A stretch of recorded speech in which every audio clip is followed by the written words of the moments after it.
Guys, my self doctor यश। आज अपन पढ़ेंगे important question जो नीट 2024 के अंदर पूछे जा सकते हैं। अब पहला क्वेश्चन है, मैच द फॉलोइंग कॉलम में सेलेक्ट करेक्ट ऑप्शन। समझ में आ रही है? अब पहला क्वेश्चन के अंदर इयोसिनोफिल के बारे में देखते हैं। पहले पता होना चाहिए इयोसिनोफिल क्या होती है। इयोसिनोफिल WBC का टाइप है जो कि इंक्रीज हो जाती है किसमें, पैरासिटिक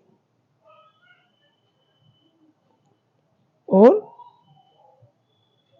हेलमिंथिक इन्फेक्शन।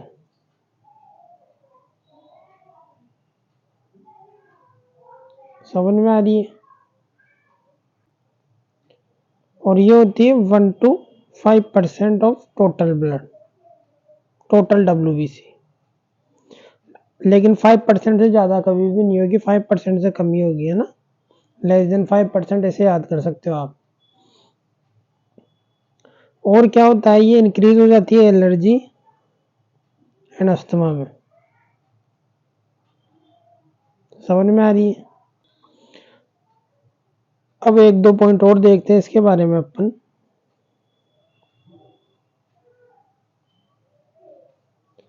इयोसिनोफिल्स है ना, कुछ एंजाइम सीक्रेट करती है।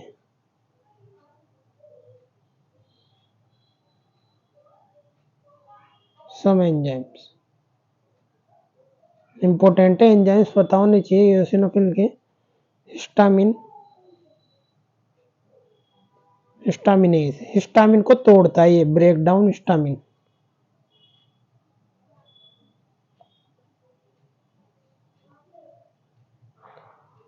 और हिस्टामिन कहाँ से आ रहा है, बेसोफिल से आ रहा है। बेसोफिल से जो हिस्टामिन निकल रहा है उसको ब्रेक डाउन करके इनएक्टिवेट करता है ताकि इन्फ्लामेशन कम कर सके। तो इट डिक्रीजेज इन्फ्लामेशन। याद रखना है, हिस्टामिनेज रिलीज करता है। और क्या रिलीज करता है, फोस्फोलाइपेज BND।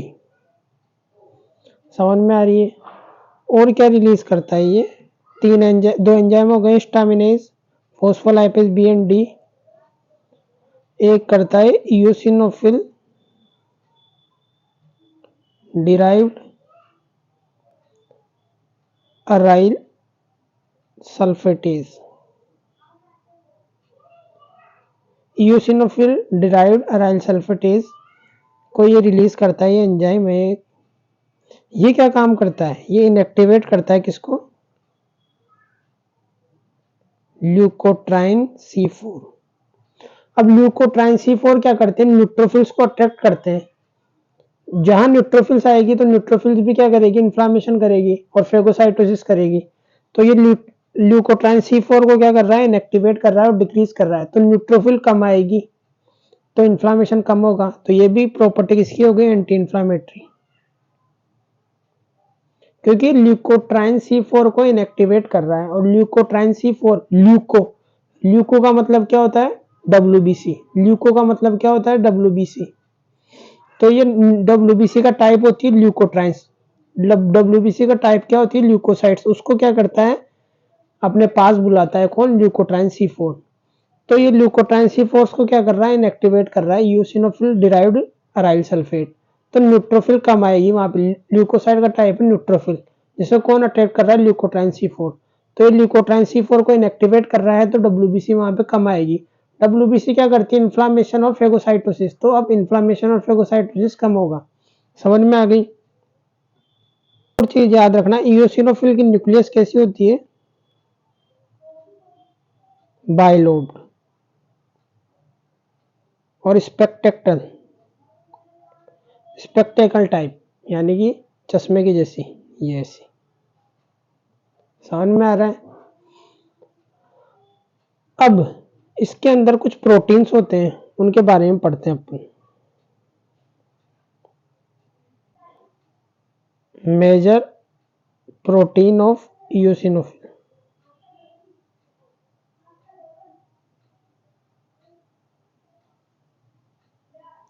तो पहला प्रोटीन है एमबीपी, शॉर्ट फॉर्म है MBP, major basic protein. Second हो गया ईसीपी, इयोसिनोफिल डिराइव्ड न्यूरोटॉक्सिन, ने eosino derive protein, derive protein. फिर एक हो गया थर्ड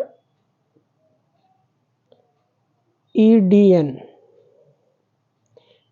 इयोसिनोफिल सो डिराइव की जगह काट के आप केटाइनिक कर लेना, केटाइनिक प्रोटीन। तो एक तो हो गया मेजर बेसिक प्रोटीन, एक हो गया इयोसिनोफिल केटाइनिक प्रोटीन, एक हो गया इयोसिनोफिलिक डिराइव न्यूरोटॉक्सिन। अब ये इयोसिनोफिल डिराइव न्यूरोटॉक्सिन का काम क्या होता है, ये न्यूरॉन्स के लिए टॉक्सिक होता है। न्यूरोटॉक्सिन जो हेलमिंथ्स होते हैं जिनसे इन्फेक्शन होगा, हेलमिंथ से इन्फेक्शन को प्रोटेक्ट करता है कौन, इयोसिनोफिल। जैसे ही हेलमिंथ का इन्फेक्शन होगा या पैरासिटिक इन्फेक्शन होगा, उसको प्रोटेक्ट करता है। ये कैसे करता है, ये न्यूरोटॉक्सिक होगा ये प्रोटीन, किसके लिए, हेलमिंथ्स के लिए। हेलमिंथ्स के लिए क्या होगा, न्यूरोटॉक्सिक, हेलमिंथ और पैरासिटिक के लिए। तो ये उनके ब्रेन में जाएगा, ये इयोसिनोफिलिक डिराइव्ड न्यूरोटॉक्सिन उनके ब्रेन में जाएगा, वहां के न्यूरॉन्स को डैमेज कर देगा, उसके ब्रेन को डैमेज कर देगा, ब्रेन में जितने भी न्यूरॉन्स होंगे उनको डैमेज कर देगा। ये एक न्यूरोटॉक्सिन है। तो हेलमिंथ्स और पैरासाइट की क्या हो जाएगी, डेथ हो जाएगी। हेलमिंथ्स के जो नर्वस सिस्टम है उसको डैमेज कर देगा, क्योंकि न्यूरोटॉक्सिन है कौन, इयोसिनोफिलिक डिराइव्ड न्यूरोटॉक्सिन। ये क्या है, न्यूरोटॉक्सिन है। तो ये उसके ब्रेन को जाकर डैमेज कर देगा और वो मर जाएगा हेलमिंथ्स। अब मेजर बेसिक प्रोटीन का काम क्या होता है, ये एक्टिवेट करता है किसको, मास सेल्स को।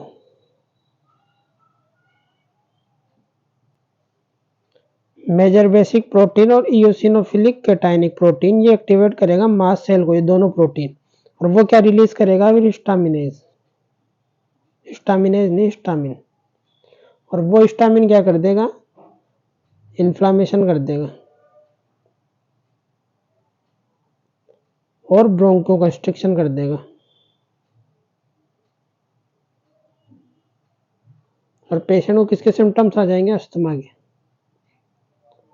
तो इसका जो प्रोटीन है वो 3 प्रोटीन याद करने हैं अपन को मेनली। एक तो मेजर बेसिक प्रोटीन हो गया, एक हो गया इयोसिनोफिलिक केटाइनिक प्रोटीन, एक हो गया इयोसिनोफिलिक डिराइव्ड न्यूरोटॉक्सिन। ये न्यूरोटॉक्सिन है एक तरीके का जो उसके नर्वस सिस्टम को जाके डैमेज कर देगा, किसके, हेलमिंथ्स और पैरासाइट के। तो वो पैरासाइट मर जाएंगे। अब मेजर बेसिक प्रोटीन और इयोसिनोफिलिक केटाइनिक प्रोटीन क्या करेंगे, मास सेल को एक्टिवेट करेंगे, वो रिलीज करेगा हिस्टामिन। हिस्टामिन क्या करेगा, ब्रोंको कंस्ट्रिक्शन, जिससे अस्थमा के सिम्टम्स आ जाएंगे, वीजिंग, चेस्ट टाइटनेस, ये सब सिम्टम्स आएंगे पेशेंट को, डिफिकल्टी इन ब्रीदिंग। समझ में आ रही है। तो ये फंक्शन अपन को पता लग गए, एंजाइम्स पता लग गए, हिस्टामिनेज,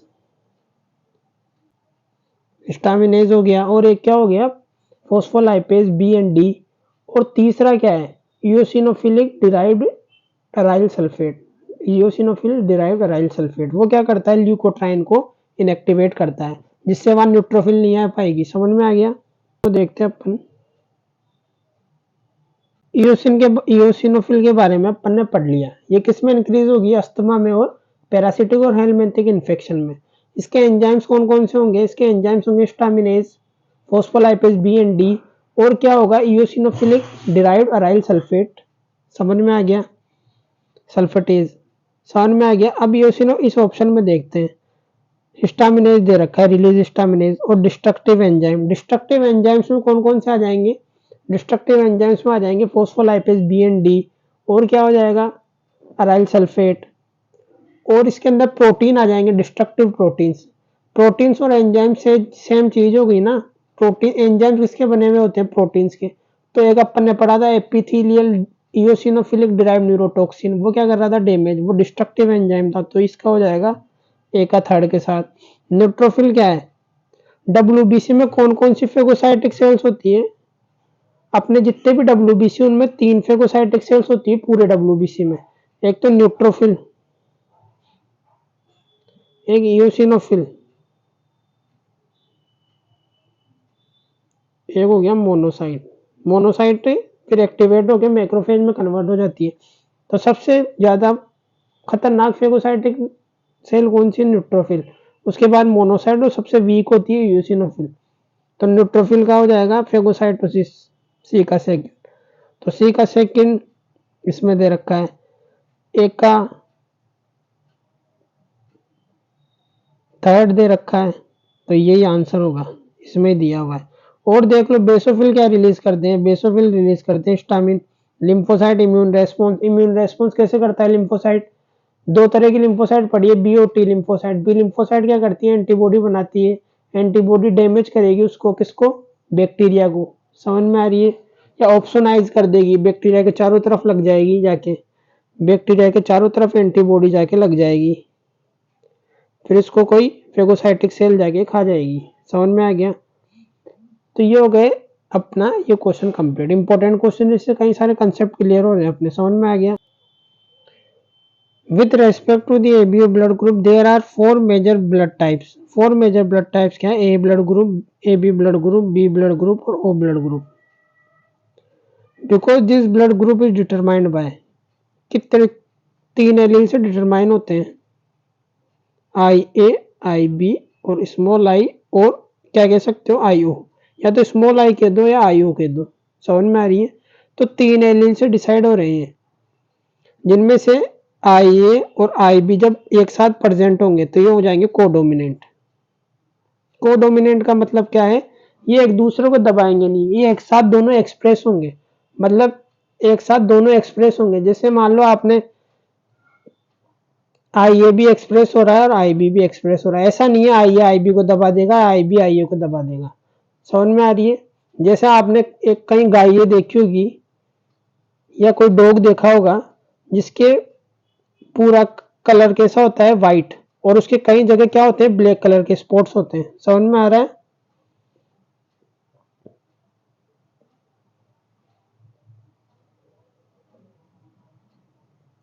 जैसे मान लो ये है डॉग, अब समझ लेना, इसका कलर कैसा है? व्हाइट, लेकिन इसके साथ में क्या क्या है? ब्लैक कलर के डॉट भी हैं। तो ब्लैक कलर भी एक्सप्रेस हो रहा है, ब्लैक कलर के डॉट भी एक्सप्रेस हो रहे हैं, और साथ में व्हाइट कलर भी एक्सप्रेस हो रहा है। तो दोनों चीजें अपने आप को एक्सप्रेस कर रही है। ऐसा नहीं हो रहा है कि दोनों मिक्स हो गए या एक ने दूसरे को दबा दिया। दोनों जब एक साथ प्रेजेंट होंगे तो दोनों एक्सप्रेस होंगे। जैसे व्हाइट कलर भी उस डॉग के अंदर एक्सप्रेस हो रहा है और ब्लैक कलर भी एक्सप्रेस हो रहा है। ऐसा नहीं है ब्लैक कलर ने व्हाइट कलर को दबा दिया। दोनों एक साथ जब प्रेजेंट होंगे तो दोनों एक साथ एक्सप्रेस होंगे अलग अलग। आई ए भी एक्सप्रेस होगा और आई बी भी एक्सप्रेस होगा। इसको बोलेंगे कोडोमिनेंसी। कोई एक दूसरे को दबा रहा नहीं है। लेकिन जब आई ए और स्मॉल आई प्रेजेंट है तो ये इसको दबा देगा, ये डोमिनेंट हो जाएगा आई ए, और ये रिसेसिव हो जाएगा स्मॉल आई या आई ओ। और ब्लड ग्रुप क्या हो जाएगा? ए ब्लड ग्रुप। ये हो गया रिसेसिव और ये हो गई कोडोमिनेंट। मतलब आई और आई बी जब एक साथ प्रेजेंट होंगे तो दोनों एक्सप्रेस होंगे। ऐसा नहीं है एक दूसरे को दबा देंगे, दोनों एक साथ एक्सप्रेस होंगे। आई ए भी एक्सप्रेस होगा और आई बी भी एक्सप्रेस होगा। तो ब्लड ग्रुप क्या हो जाएगा? A B blood group. समझ में आ रहा है? तो थ्री, अब इसको क्वेश्चन के option they. Three allele of which two are codominant, third is dominant. Three allele of which two are recessive. दो रिसेसिव तो ही नहीं, सिर्फ एक रिसेसिव है स्मॉल आई। तीन एलील है जिसमें से सिर्फ एक रिसेसिव है। समझ में आ रहा है? Three allele which of two are codominant, सही कह रहा है, ये दो कोडोमिनेंट है। समझ में आ रहा है? And third is the dominant को काटना, रिसेसिव आएगा। रिसेसिव कौन सा है? Small I. तो दो तो कोडोमिनेंट है और एक रिसेसिव है। समझ में आ रहा है? तो आंसर हो जाएगा सी। समझा दिया मैंने।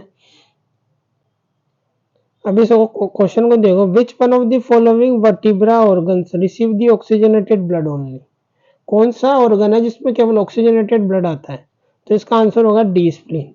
लीवर में डीऑक्सीजनेटेड और ऑक्सीजनेटेड ब्लड दोनों आते हैं। डीऑक्सीजनेटेड ब्लड कहाँ से आता है? लीवर के अंदर। डीऑक्सीजनेटेड ब्लड लीवर में आता है हिपेटिक पोर्टल सिस्टम से।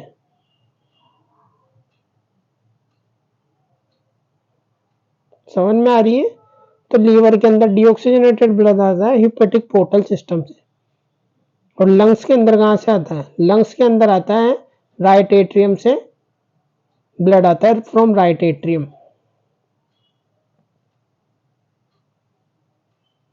लंग्स के अंदर आता है, राइट एट्रियम से फिर वेंट्रिकल्स में जाता है और वेंट्रिकल से लंग्स में आता है। समझ में आ गई? तो डायरेक्ट कहाँ से आ रहा है? एट्रियम से वेंट्रिकल में जाता है डीऑक्सीनेटेड ब्लड। और वो कहाँ से आता है? सुपीरियर वेना केवा और इंफीरियर वेना केवा से।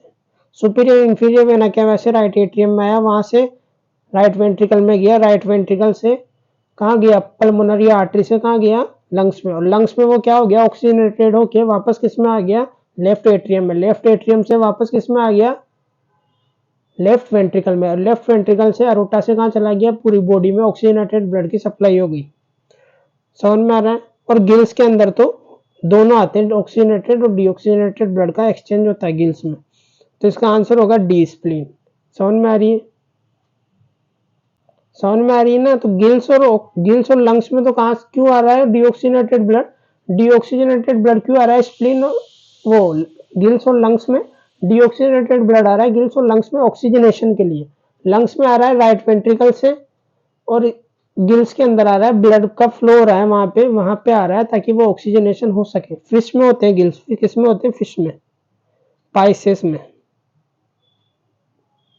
समझ में आ रही है? ऑक्सीजनेशन के लिए आ रहा है ब्लड, डीऑक्सीजनेटेड ब्लड गिल्स और लंग्स में।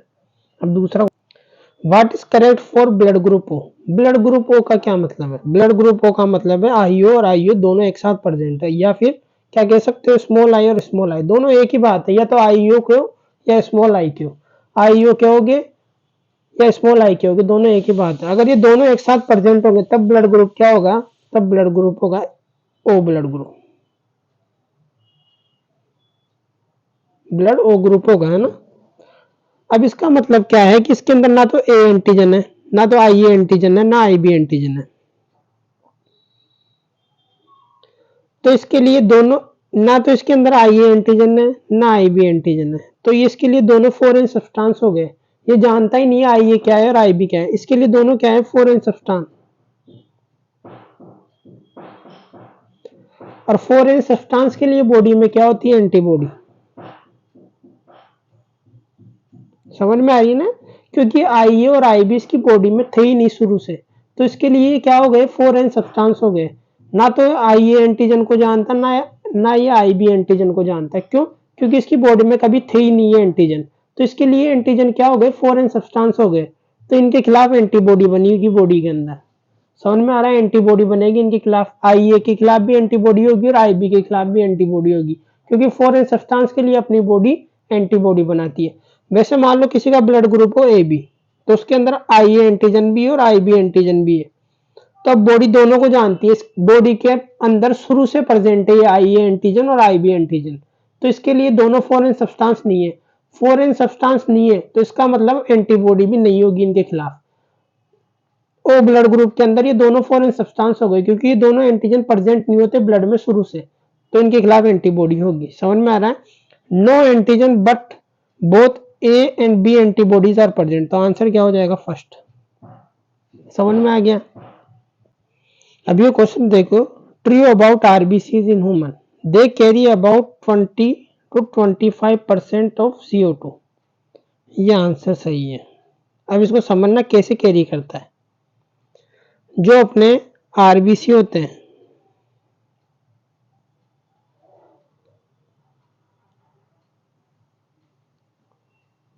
वो 20 to 25% ऑफ CO2 को कैरी करते हैं। समझ में आ रहा है? और nearly 70% CO2 carried by blood, मतलब 70% carbon dioxide is carried by blood. 70% carbon dioxide को ब्लड के अंदर घुली हुई रहती है, 70% कार्बन डाइऑक्साइड ब्लड के अंदर प्रेजेंट रहती है। समझ में आ रहा है? जिसके अंदर से भी 20 से 25% ऑफ कार्बन डाइऑक्साइड को कौन कैरी करता है ब्लड में? आरबीसी। 70% टोटल ब्लड के अंदर प्रेजेंट है, उसके अंदर से 20 से 25% कौन कैरी कर रहा है? आरबीसी। और आरबीसी किस फॉर्म में कैरी करती है? आरबीसी किस फॉर्म में कैरी करती है? बाउंड कर लेती है। समझ में आ रही है, बाउंड टू आरबीसी। तो 70% कार्बन डाइऑक्साइड कौन कैरी करता है, ब्लड, जिसके अंदर 20 से 25% आरबीसी के साथ बाउंड रहती है। और बची कितनी परसेंट,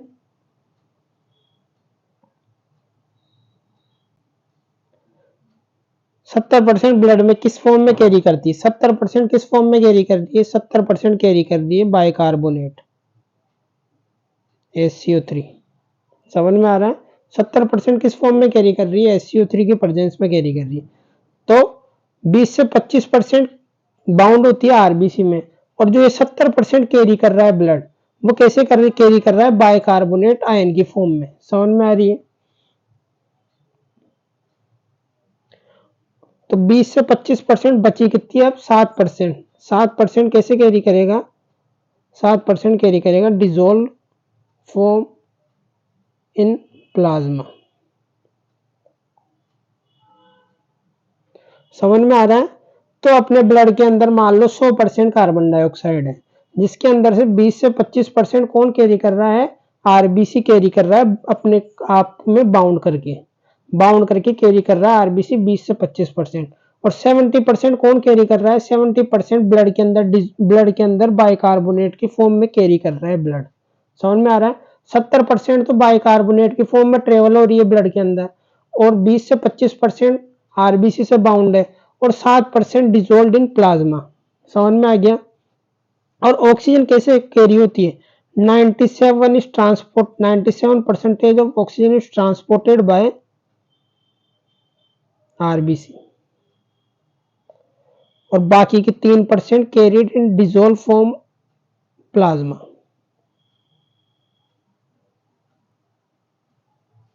समझ में आ गई। तो ये याद रखना कि 100% कार्बन डाइऑक्साइड है, जिसमें 70% बाइकार्बोनेट की फॉर्म में कैरी कर रहा है ब्लड के अंदर कार्बन डाइऑक्साइड, और बची 20 से 25% जो बाउंड है आरबीसी से, और फिर 7% डिजोल्व फॉर्म के अंदर है। और ऑक्सीजन कैसे कैरी करता है ब्लड, 97% कहाँ अटैच होती है, 97% आरबीसी से अटैच होती है।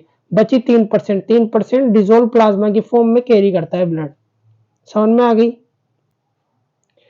ये क्वेश्चन देखो, which one of the following statement about blood constituent transport of respiratory gases is accurate, RBC as well as plasma transport both oxygen and CO2। ये सही है। RBC as well as WBC का कोई काम नहीं होता gases transport में। RBC transport oxygen, ये भी गलत है। आरबीसी CO2 भी ट्रांसफर करता है और ऑक्सीजन भी ट्रांसफर करता है। समझ में आ रही है ना। 20 से 25% तो कार्बन डाइऑक्साइड कैरी करता है आरबीसी, और 97% करता है ऑक्सीजन। तो दोनों चीज कैरी करता है आरबीसी। तो इसका आंसर हो जाएगा D. Globulins are contained in human blood plasma are primary involve in. Globulins क्या करते हैं, एंटीबॉडी फॉर्मेशन करते हैं,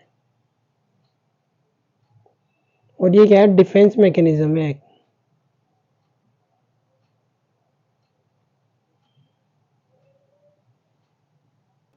समझ में आ रही है। तो ग्लोब्यूलिन क्या होते हैं, डिफेंस मैकेनिज्म में काम में आते हैं ग्लोब्यूलिन्स। और कौन सा ग्लोब्यूलिन्स, गामा ग्लोब्यूलिन्स।